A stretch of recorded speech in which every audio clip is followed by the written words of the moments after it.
Hello everyone!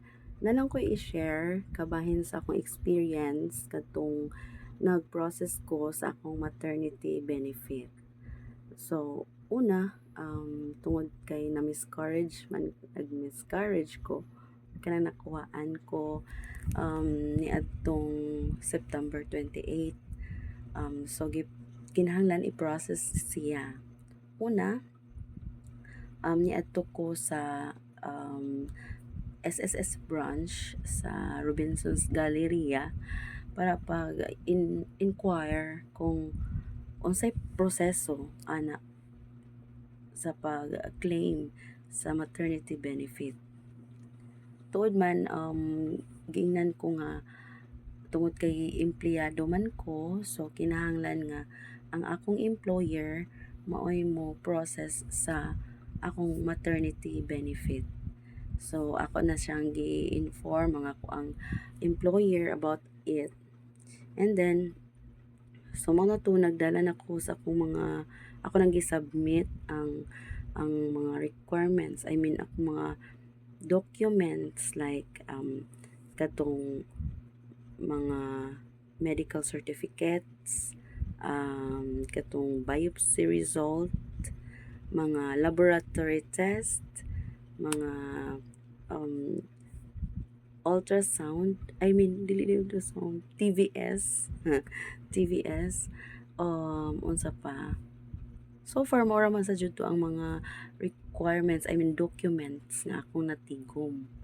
Mo to, gi-process na sa ako ang among admin, ang ako ang maternity. So, gi-send na dito, gi-download na to tanan. And then, gi-sendan ko og decline sa SSS sa akong email tungod kay ingon sila na adito gibutang blurry ang katong documents nga na-submit dito sa SSS. So, ang buhaton daw is moadto sa SSS o ihatag to ang ako ang concern. No? Tuod man, dito ko sa SSS. First day adto. Tungod kay 9 o'clock naman ko nabot dito, ang advice sa guard nga mobalik ko ugma. Pero kinahanglan mga adlawon ko kay taas kuno kayo ang linya. Mga alas 2 pa lang kuno na nagid maglinya diha sa SSS. Tuod man ni adto ko the next day ana mga Friday to kay Miyerkules man ko ni adto. So Thursday wa ko ni adto, pag Friday na ko ni adto sa kadlawon. Nangadlawon ko. Imagine 2:45 AM ko naabot sa SSS. And guess what? Ikatulo ko nga naglinya dito.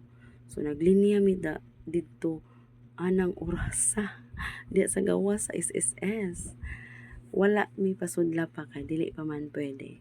So tuod man pila may istorya. So kato na hitabo nga kining pag-abot sa alas 5:30 nabot na sadto ang guard on duty. So gipasud mi niya and gipalista mi niya sa kanaang gipalista mi niya sa papel isa to number 1, number 2, number 3 ingon ana. Unya, pwede na ka mulakaw and balik lang ka mga 7:45 para nasad moadto na sad ka sa kanang mag-wait na sad ka, waiting area na sad ka para sa adto na ka nga to i-assess imong documents kung unsay kulang. And then so tuod man pag first na kung adto kato pag ikaduha na tong adto no katong nangadlawon ko gidana to nako tanan ang mga documents. Sus kay pagtan-aw dito sa assessment, ingon man nga wala kay biopsy result. Akong tanaw namo kay biopsy result. Mo to nga sa walilangan kay kinapamay nagsunod maikog sad ka. Sige kung okay dito. Wa jud sad nako nakiti ang biopsy result. Asa man jud ka to no? So atong time makuyog man ako si Aaron nya mo to ni uli na ko sa Minglanilla.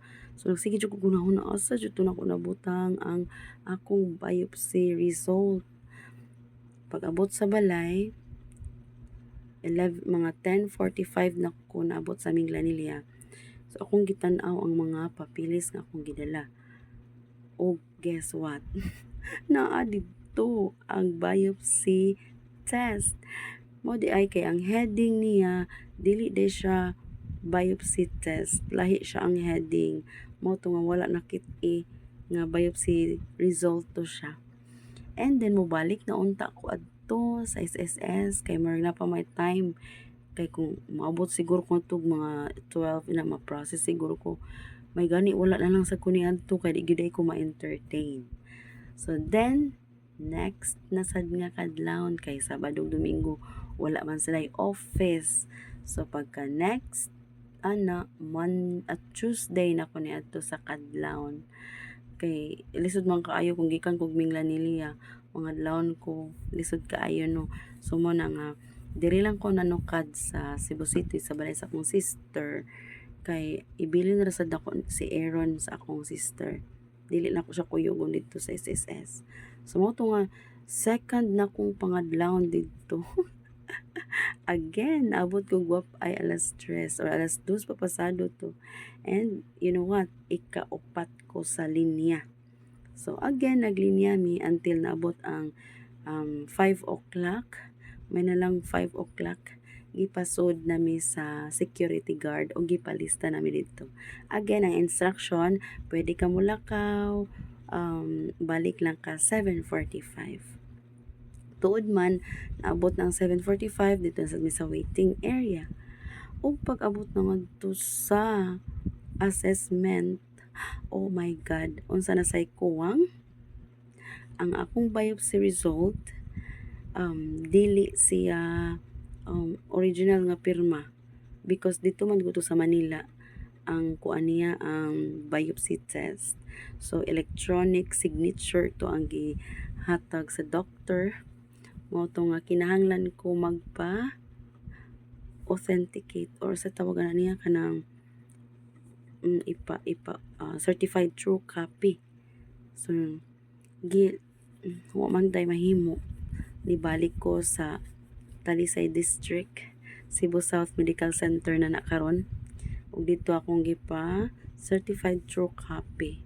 Again, dali ra kay kunahuman didto pero dili man ko pwede mo balik sa SSS nga i-insert siya. Dapat mo balik na sad kog pangadlawon. Oh my God. So man to for the next day ako na sang giadto nangadlawon na sad ko. So that time ikaduha na ko guys, imagine ikaduha na ko. So anang mga panahon na kanang mga kadlawon gani naglinya ato na lang maila-ila ang mga kauban nato diha nga naglinya lagyo pa kay nagikan ba kay ingon pa nila ang SSS para sa mga process o kanang medical kanang mga medical inana gani kung mag-process ka taas kay adto jud sa main sa SSS kay ingon pa sa taga SSS nga usara ang doktor daw. So, kinahanglan ko no, 20 ra ang iserve nila morning and 20 sa afternoon. So, muna, kung di nakakaabot sa number, dili na ka i-entertain. Balik na sad ka og linya sa kadlawon, ingon ana. Nya, mana to, hopefully, nag-ampo dyan ko nga last na to na kong balik. Kapoy na kay kag pangadlawon ba. So, mao to nga, at last na okay ra siya na kuan na good na na accept na sa taga SSS. So dito na ko sa doctor, mga na process na.